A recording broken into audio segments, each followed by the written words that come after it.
Free market economy वो होती है जहाँ बहुत कम गवर्नमेंट रिस्ट्रिक्शन या रेगुलेशन होते हैं और बिजनेसेस एक दूसरे से compete करते हैं मेरिट पे, अपने प्रोडक्ट की क्वालिटी पे।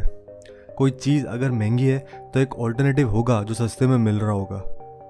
अपोजिट साइड पे होती है सोशलिस्ट इकोनॉमीज़, यहाँ गुड्स और सर्विस गवर्नमेंट कंट्रोल करती है। अगर आपको कोई भी प्रोडक्ट या सर्विस चाहिए तो सिर्फ गवर्नमेंट ही आपको देगी।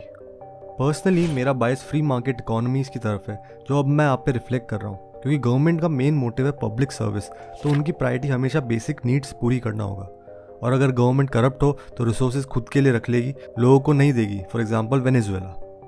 और प्राइवेट कंपनीज का मेन गोल है पैसे कमाना, वो आपकी नीड्स पूरी करेंगे। अगर प्रोडक्ट को बेहतर नहीं बनाएंगे या महंगे बेचेंगे तो आप सस्ते और बेहतर ऑल्टरनेटिव को चूज़ करोगे।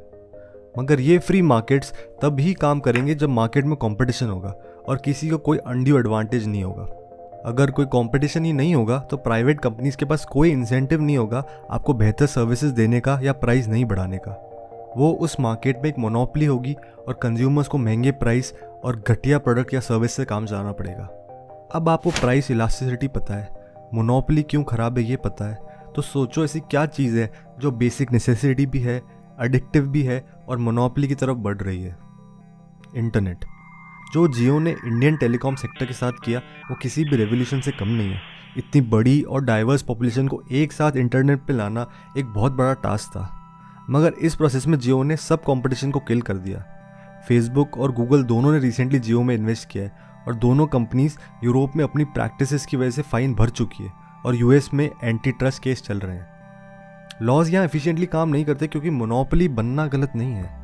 बिजनेसेस का मेन टारगेट ही ये होता है कि वो अकेली किसी भी सर्विस की प्रोवाइडर हो, मगर मोनोपोलीज अपनी इस एडवांटेज को गलत तरीके से यूज़ करती हैं, एंटी कम्पिटिटिव प्रैक्टिस के लिए यूज़ करती हैं, वो गलत है। जियो ने ऑलरेडी प्राइस बढ़ाना स्टार्ट कर दिया है और आगे और बढ़ाने वाली है, मगर अब वो डिमांड इनइलास्टिक है तो कोई फ़र्क नहीं पड़ेगा। यूजुअली इकोनॉमीज और लोग मोनोपोली को सर्वाइव नहीं करने देते, मगर जियो अगर मोनोपोली बनी तो बहुत यूनिक केस होगा।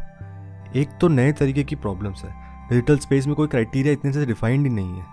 टेलीकॉम इंडस्ट्री में स्पेक्ट्रम के चार्जेस बहुत ज़्यादा हैं। इकोनॉमिक्स में इसे बैरियर्स टू एंट्री बोलते हैं, जो ट्राई स्पेक्ट्रम और एडजस्टेड ग्रॉस रेवेन्यू के नाम पे लेता है।